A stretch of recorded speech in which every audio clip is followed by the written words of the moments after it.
മമ്മൂട്ടി ഫാൻസിൻ്റെ എപ്പോഴത്തെയും ദുഃഖമാണ് 100 കോടി ക്ലബിൽ കയറിയിട്ടുള്ളൊരു മമ്മൂട്ടിയുടെ പടം ഇല്ല എന്നുള്ളത്.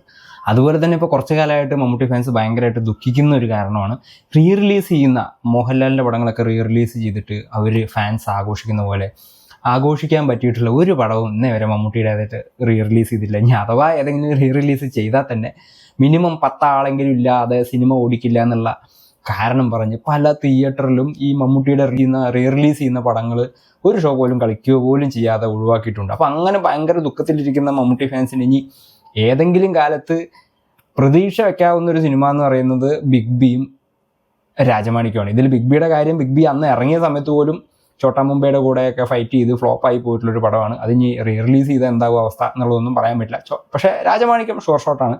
അത് റിലീസ് ചെയ്ത് കഴിഞ്ഞാൽ മമ്മൂട്ടി ഫാൻസിന് അത്യാവശ്യം സന്തോഷിക്കാനുള്ളൊരു വകുപ്പ് കിട്ടും എന്നുള്ളതാണ് പ്രതീക്ഷിക്കുന്നത്. പക്ഷേ ആ ലിസ്റ്റിൽ ഉൾപ്പെടുത്താൻ പറ്റുന്ന, അല്ലെങ്കിൽ കുറച്ചെങ്കിലും ആളുകൾ കയറി കാണാനും ആളുകൾക്ക് ആഘോഷിക്കാനും അറ്റ്ലീസ്റ്റ് ചിരിച്ചിട്ട് ഇറങ്ങി വരാനെങ്കിലും പറ്റുന്നൊരു സിനിമയാണ് മായാവി. അപ്പോൾ ആ മായാവി റിലീസ് ചെയ്യാൻ പോകുന്നുണ്ടെന്നുള്ളൊരു ന്യൂസ് ഇപ്പോൾ വരുന്നുണ്ട്. മോഹൻലാലിൻ്റെ പടങ്ങൾ റിലീസ് ചെയ്യുമ്പോൾ കിട്ടുന്ന അത്രയും വലിയ ആഘോഷവും പരിപാടികളൊന്നും കിട്ടില്ലെങ്കിൽ പോലും മിനിമം കുറച്ച് ആൾക്കാരെങ്കിലും തിയേറ്ററിൽ കയറി പടം കാണാൻ സാധ്യതയുള്ള മായാവി റിലീസ് ചെയ്യുന്നുണ്ട്.